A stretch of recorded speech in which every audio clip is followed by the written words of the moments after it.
أعوذ بالله من الشيطان الرجيم. ومنهم الذين يؤذون النبي ويقولون هو أذن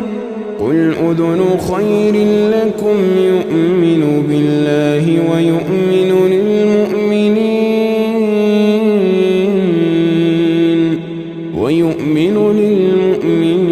ورحمة للذين آمنوا منكم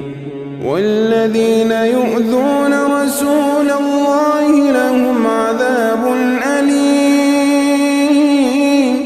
والذين يؤذون رسول الله لهم عذاب أليم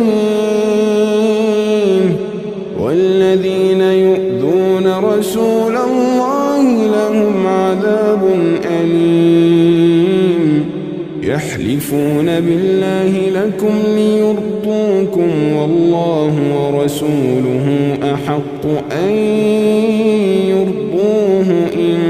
كانوا مؤمنين ألم يعلموا أنه من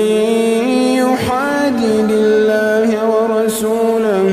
فأن له